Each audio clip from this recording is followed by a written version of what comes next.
मला वाटत असेल की डिसीजेसचे प्रकार किती? तर डिसीजेसचे प्रकार वेगवेगळ्या टाईपने आपण काढू शकतो आणि वेगवेगळ्या प्रकारांनी काढू शकतो ॲक्चुअली. तर डिसीजेसचे प्रकार किती टाईपचे आहेत आणि कशाप्रकारे आपण त्यांना वेगवेगळ्या कॅटेगरीमध्ये कॅटेगराईज करू शकतो, हे आपण पाहूया. तर या व्हिडिओमध्ये आपण तोच पाहणार आहोत की टाइप्स ऑफ डिसीजेस म्हणजेच काय? म्हणजे डिसीजचे प्रकार काय? तर डिसीजचे प्रकार आपण कशाप्रकारे ठरवायचे? तर याच्यासाठी 2 क्रायटेरिया आहेत, मेन 2 क्रायटेरिया आहेत. एक तर आपण काय ठरवू शकतो की किती टाईमपर्यंत तो डिसीज चालते, म्हणजेच की ड्युरेशन, काल. तर काळानुसार ठरवू शकतो. जर कोणता डिसीज असा पण राहू शकते जो लवकर संपणार, किंवा असा पण डिसीज राहू शकते तो जास्त वेळपर्यंत चालणार. तर या बेसिसवर पण आपण त्यांना डिसाईड केलेलं आहे किंवा 2 याच्यामध्ये कॅटेगराईज केलेलं आहे. तर पहिला कॅटेगरी आहे तो काय आहे? टाईप्स ऑफ डिसीजेसमध्ये अकॉर्डिंग टू ड्युरेशन, म्हणजे किती काळापर्यंत तो डिसीज चालणार.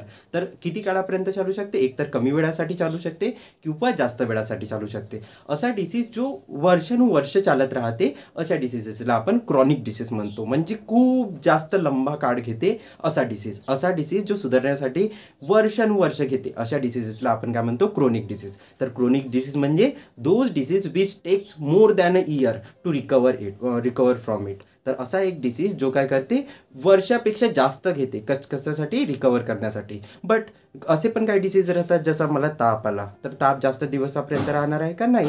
हेडॅक झाला, डोकेदुखी झाली, जास्त दिवसापर्यंत राहणार आहे का? नाही. मला सर्दी झाली, कॉमन कोल्ड झाला, किंवा मला खासी झाली, तर मी काय करणार बेटा? तर हा लवकरात लवकर सुधरून जाणार 1-2 दिवसामध्ये, हा वर्षानुवर्ष जाणार का? नाही. तर अशा डिसीजेसना आपण काय म्हणतो? Acute disease. तर 2 टाईपचे डिसीज, एक तर लंबे काळपर्यंत चालणारे किंवा एकदम शॉर्टर पिरियडला आपण काय म्हणतो? Acute disease. ॲक्यूट डिसीजला आठवण ठेवायचं की हा जो छोटा अँगल राहत होता, आपण याला काय म्हणत होतं? ॲक्यूट म्हणजे होते शार्प म्हणजे फक्त थोड्या वेळासाठी. तर शार्प म्हणजे थोड्या वेळासाठी, तर थोड्या वेळासाठी चालणारा डिसीज म्हणजे ॲक्यूट डिसीज. बट लंब्या वेळापर्यंत चालत आहे तर त्याला आपण क्रोनिक डिसीज म्हणतो. आता पहा, हा पहिला टाईप झाला आपला, की म्हणजे किती वेळापर्यंत चालणार. तशाच प्रकारे आपण यांना डिसीजेसला डिवाइड करू शकतो की डिसीज होण्यामागचा कारण काय. तर कोणता कारण राहू शकते? एक तर असा कोणता तरी डिसीज राहू शकते जो आपल्या पॅरेंट्सला होता आणि तो आपल्यामध्ये येत आहे. जसे की कोणाकोणाचे केस झडून जातात, तर हा एक डिसीज आहे. किंवा कुणाकुणांमध्ये सिकल सेल ॲनिमिनिया राहते, किंवा तर अशा प्रकारचे वेगवेगळे काय राहतात? डिसीज राहतात जे पॅरेंट्सपासनं सनपर्यंत येतात. तर अशा डिसीजेसला आपण काय म्हणतो?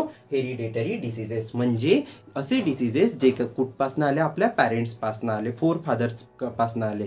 तर या डिसीजेसला आपण हेरिडेटरी डिसीजेस म्हणतो. बट कोणते असे डिसीज राहतात जे काय होतात? जे आपली बॉडी स्वतः ॲक्वायर करते, म्हणजे दुसऱ्यांकडून, आपल्या पॅरेंट्सकडून नाही मिळाले ते आपल्याला, बट आपल्या बॉडीने ते डिसीज निर्माण झालेले आहेत. एक तर आता असे म्हणून सनेरी ही जे डिसीज राहणार कारणांनुसार, यांना आपण दोन कॅटेगरीमध्ये डिवाइड करतो. कोणत्या कॅटेगरीमध्ये? एक तर पॅरेंट्सकडून आलेले आणि एक स्वतःच्या बॉडीने तयार केलेले. आता जर पॅरेंट्सकडून आलेले आहेत तर त्यांना हेरिडिटरी डिसीजेस. बट जर आपल्या स्वतःच्या बॉडीने ते तयार झालेले आहेत तर त्यांना काय म्हणणार? Acquired diseases. म्हणजे रिझन्समध्ये 2 टाईप. ठीक आहे, रिझन्समध्ये 2 टाईप, एक तर हेरिडिटरी डिसीज, दुसरा कोणता? दुसरा ॲक्वायर्ड डिसीज. ॲक्वायर्ड म्हणजे आत्मसात केलेले, हेरिडिटरी म्हणजे कुळानुसार आलेले. तर आता ॲक्वायर्ड डिसीज पण काय करू शकतात? 2 टाईपमध्ये राहू शकतात. हे जे इन्फेक्शियस डिसीजमध्ये नाही येणार, जे आपल्या पूर्वजांपासून आलेले आहेत ते. बट तर ते इन्फेक्शनमुळे झाले का? नाही. ते तर हेरिडिटरीमुळे आले, म्हणजे त्यांच्या जीन्समुळे आपल्यामध्ये आले. बट हे जे ॲक्वायर्ड डिसीज आहेत हे कशामुळे येऊ शकतात? एक तर दुसऱ्यांपासून आपल्यापर्यंत पसरू शकतात, तर त्याला काय म्हणणार आपण? Infectious diseases. म्हणजे दुसऱ्यांच्या इन्फेक्शनमुळे आपल्याला तयार झाले, तर अशांना काय म्हणणार? Infectious diseases. बट असे पण काही डिसीजेस राहू शकतात जे काय करतील? जे पसरतील नाही, जे स्वतःमध्ये तयार होतील. जसे की डायबिटीज दुसऱ्यांमुळे पसरते का? नाही. बट कोरोना जो आहे तो दुसऱ्यांमुळे पसरते, तर अशा डिसीजेसला आपण काय म्हणणार? Infectious diseases. आता पुन्हा एकदा रिवाईज करूया सर्वच्या सर्व, की म्हणजे ॲक्वायर्ड डिसीजमध्ये आपण 2 टाईप बघितले, इन्फेक्शियस आणि नॉन इन्फेक्शियस. दोन्ही समजले आहेत. तर डिसीजेसला आपण 2 कॅटेगरीमध्ये डिवाईड करतो. एक तर कोणता? एक तर डिवाईड करणार कॅटेगरीमध्ये कशाच्या बेसिसवर? काळाच्या बेसिसवर. दुसरी कॅटेगरी कशाच्या बेसिसवर ठेवायची? रिझन्सच्या बेसिसवर. कारण कोणता होता तो तयार होण्याच्या मागेचा. तर रिझन ह्या राहणार आपला ड्युरेशन काळानुसार. तर त्याच्यामध्ये 2 टाईप, एक तर क्रोनिक डिसीज, दुसरा ॲक्यूट डिसीज. क्रोनिक डिसीजमध्ये ते डिसीज जे काय राहतात खूप वेळापर्यंत चालतात. बट जर शॉर्टर पिरियडसाठी राहतात कोणते तरी डिसीज तर त्यांना आपण काय म्हणतो, ॲक्यूट डिसीज असं म्हणतो. त्याच्यानंतर सेकंड टाईप का रिझन काय आहे त्या तयार होण्याच्या मागेच्या, तर रिझन काय येऊ शकतात, एकतर आपली स्वतःची बॉडी तयार केलेले असेल तर त्यांना आपण ॲक्वायर्ड डिसीजेस म्हणतो, म्हणजे आपण घेतलेले आहेत ते डिसीजेस. आता जर घेतलेले आहेत तर यांना पुन्हा डिवाईड करणार आपण. बट हेरिडिटरी आहेत तर त्यांना डिवाईड करू शकतो का, नाही. हेरिडिटरी म्हणजे जे आपल्या पूर्वजांपासून आलेले आहेत. बट जे हे ॲक्वायर्ड आहेत त्यांना आपण 2 कॅटेगरीमध्ये डिवाईड करतो. आणि फर्स्ट कॅटेगरी जी आहे ती बोलते की या फर्स्ट कॅटेगरी कोणती आहे की इन्फेक्शियस डिसीज. एकतर इन्फेक्शनमुळे तयार होणार किंवा तो डिसीज आपल्याला कशामुळे मिळणार बेटा, तो आपल्याला मिळणार एकतर आपली बॉडी स्वतः आत्मसात करणार आणि त्याला आपण नॉन इन्फेक्शियस डिसीज म्हणतो.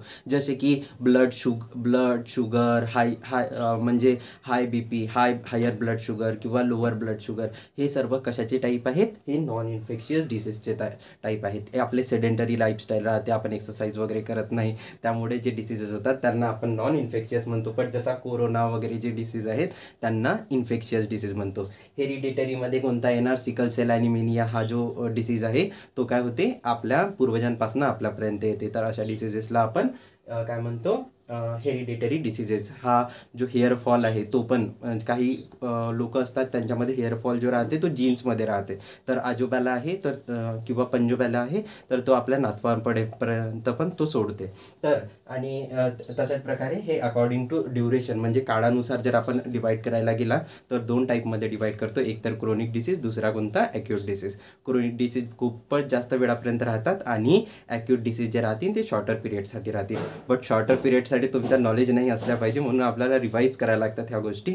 आपण पुन्हा एकदा रिवाईज करणार आहोत आणि पूर्णच्या पूर्ण चॅप्टर आपण याच्या नंतरच्या व्हिडिओमध्ये कव्हर करणार आहोत. आणि याच्यामध्ये मी एक्झाम्पल्स सांगणार तुम्हाला, एक्झाम्पल्सचे कारण सांगणार तुम्हाला. आणि खूप इंटरेस्टिंग आहे हा चॅप्टर. आपण त्याबद्दल पुन्हा खूप जास्त माहिती घेऊया पार्ट 2 मध्ये.